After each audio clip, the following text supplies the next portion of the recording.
this episode, we start off by continuing to explore the Beachy National Parks in southern WA, staying at Fitzgerald River National Park and then Cape Legrand National Park. After that, we head towards Norseman to begin our travels across the Nullarbor Plain. We stay at 3 free camps along the Nullarbor Plain before ending this episode just past Sydney.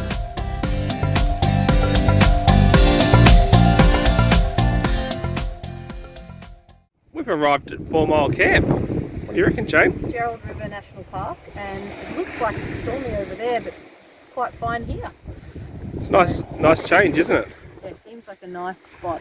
So we're here for a couple of nights. Just a few metres from our campsite lies this lovely chilled out kangaroo. It's got its Joey's feet coming out of its pouch and not fussed about a word we say. Today we're just exploring the Fitzgerald River National Park. Here we are about to climb East Mount Barron, and like most national parks, you need to clean your feet quite often. Nothing like a bit of a climb up a mountain to start the day. We're probably halfway up at this point. We're at the summit of Mount East Barron, I believe. Quite a nice view.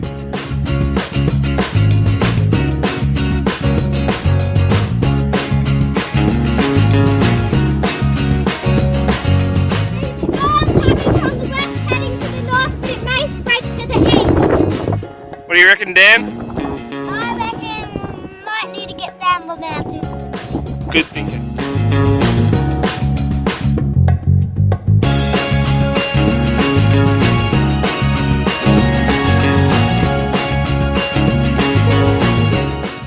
There's the cave and over here is Mount Barron East that we just climbed.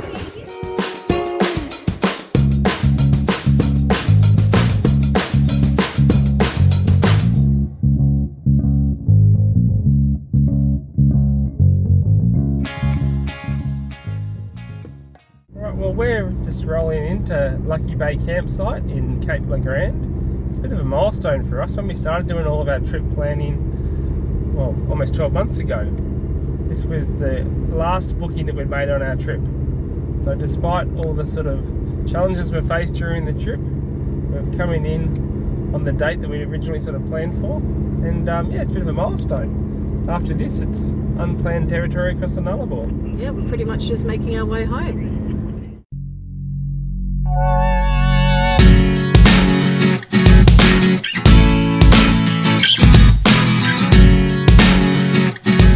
This is Frenchman's Peak. You can see the car park down the bottom, and if you look really carefully you can see there's some people up the top.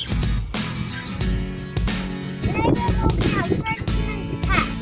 Ooh! Look, Steve.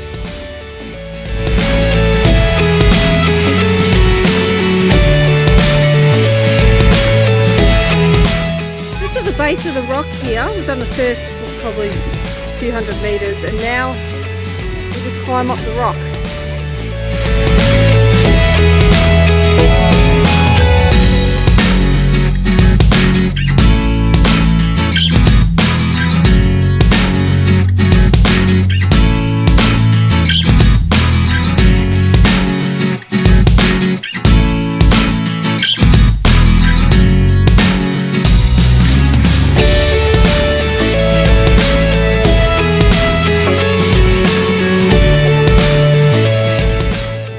Bay, what a special spot, and one of our last days in WA, and the weather. About to do a little walk over to another bay called Fitzgerald Bay. Off we go, guys.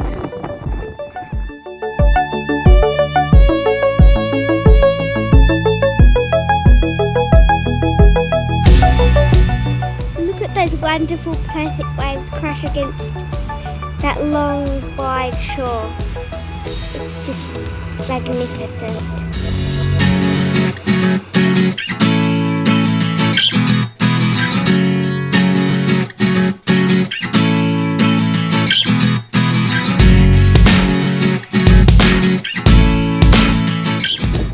Fairly idyllic.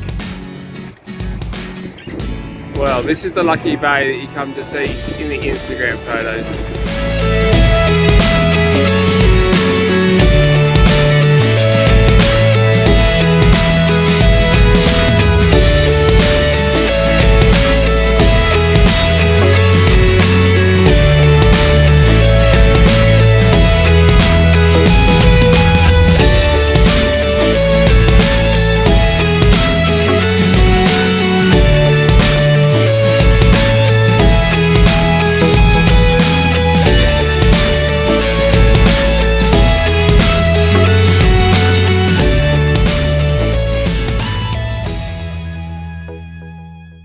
Hello, we've just arrived at Bromus Dam Free Camp, somewhere between Esperance and Norseman, and we are about to embark on the Nullarbor plane tomorrow. So stay overnight here, and then onto our final journey towards home.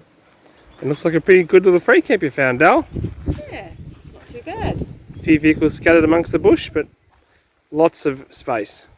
Finally got the fly net out, Mark. This is actually the first time I've used it this trip, and I'm really appreciating it tonight. I think the Nullarbor is going to be a bit insecty. And it's so much more comfy just having this on the face. Yeah, it's pretty tough cooking dinner with all these flies, but the other day I actually had an experience that I probably don't ever want to repeat, where a fly went up my nose and continued buzzing all the way up to in my sinuses and then to the back of my throat and then in my nose. It's horrible. Eventually came out. Experience to watch when it came out alive. Came out alive at least 5 minutes later. Oh, at least. Probably 15. It was pretty horrible.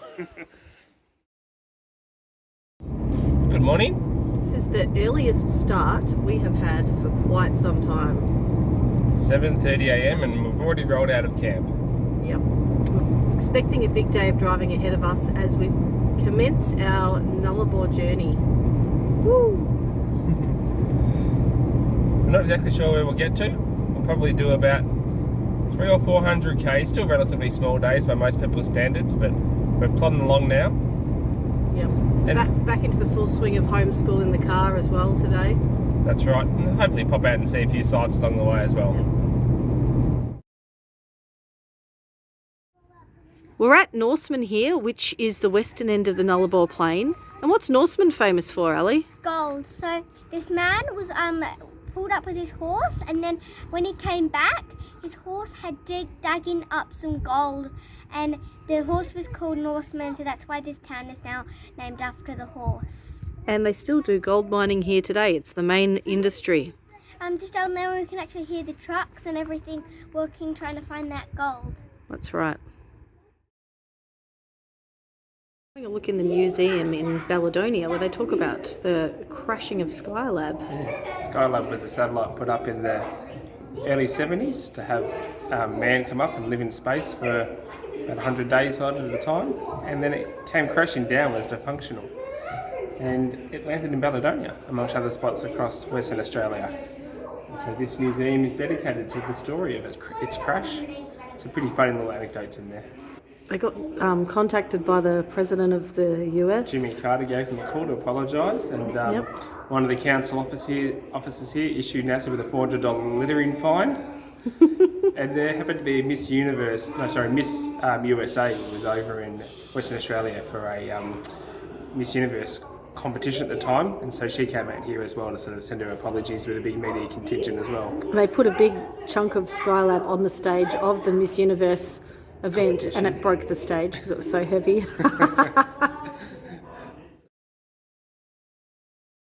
What's ahead of us, Amber? 90 miles of straight roads.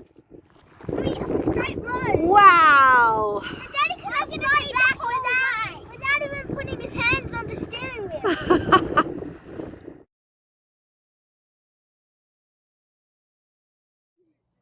So this is our free camp on the Nullarbor, not far from a place called Cocklebiddy. Made relatively good progress yesterday, actually. Good morning. Oh, there she is. Lady of the house. How was your sleep? Brilliant. Do you enjoy Cocklebiddy as a free camp? Oh yeah, much like many others. Really nice. New time zone. Yeah. That's right, up at 5. What time is it, Amber? It's, well, It's 6:30. 6:30. The thing is, our mobile phones don't recognise Australian Western Central Time, So we need to use this. so we have to use Amber's little watch there. She's the official timekeeper. Yeah. Until we cross over into South Australia, which is probably going to be today.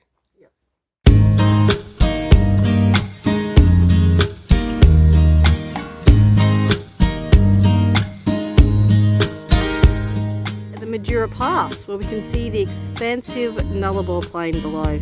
Bit of a high point in the landscape, or more a point where the landscape drops off.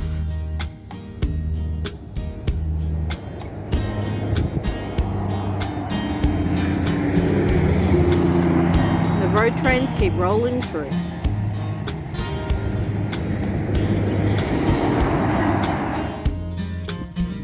See where the kids are standing over there? That is the tee off point for the hole that you can play for the Nullarbor golf course at Madura. And you'd be playing right across this sort of car park area up to the green there. It's probably the most established hole we've seen so far. For those of you interested in a bit of golf. So we've got quite the mirage happening on this road in front of us. How are you finding driving this road, Dale? Pretty good. This is our bike and Amber's sitting on the front and Dan's the kid at the back and I'm the mum. Nice. Here we are Behind you, in Euclid. really scary old-fashioned slide. Yeah, but Ellie, you can't see. Huh?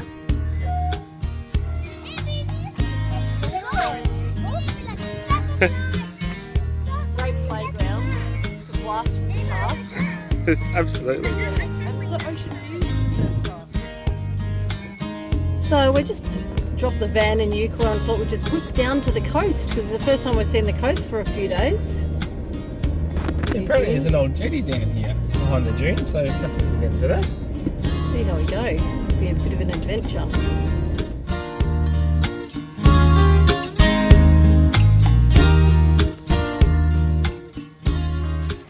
Some ocean on the Nullarbor plain. That's a bit of fun making its way down here. Sure was. Heading through some traffic, trying to sort out something that got us in the right direction. Certainly not well signposted, but this is pretty special.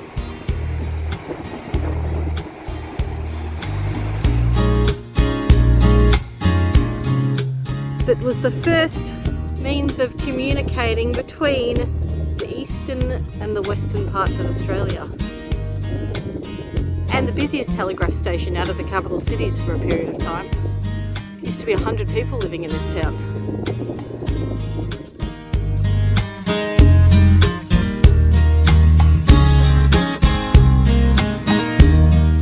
We're just approaching the South Australian border here. And over we go. 3.5 months ago. Had a fantastic time in WA and a bit sad to say goodbye, really.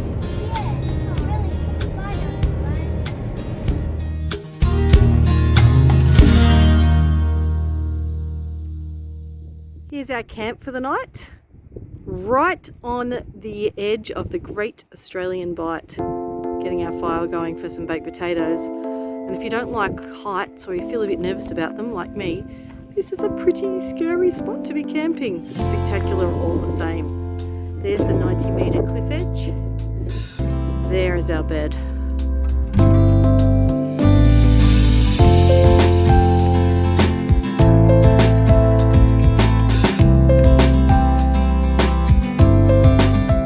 We're about to head off.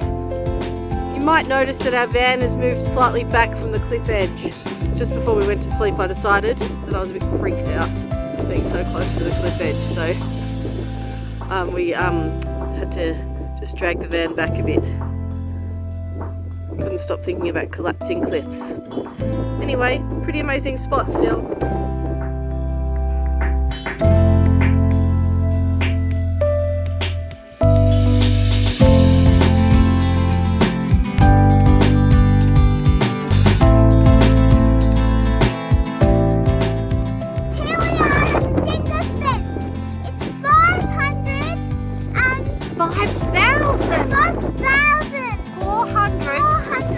kilometres long. Kilometers long. Well, we've just had a bit of a stop at the Nullarbor Roadhouse, and what are the conditions like, guys? Very, very windy. Like, dirt kicking up everywhere. Like- as you can see, just rolling. Incredibly windy, isn't it? Like buffeting the car and the van around. It's scary to drive from here. When we went into the roadhouse, we had to wear masks. Yeah, we're back in we're in South Australia, so it's mask indoors. So that was a bit of a shock to us, but it's a good thing to be doing. Yep. Keep us all safe. And I reckon our fuel economy today is going to be very low because we're just getting pushed along by this wind. Bit of a different sort of scene this afternoon. We've pulled up on our final camp on the Nullarbor leg of our journey, and we're overlooking this huge wheat field. The weather has been wild today, but we've since learnt that it's not just a Nullarbor plain thing, it is just a weather system affecting South Australia.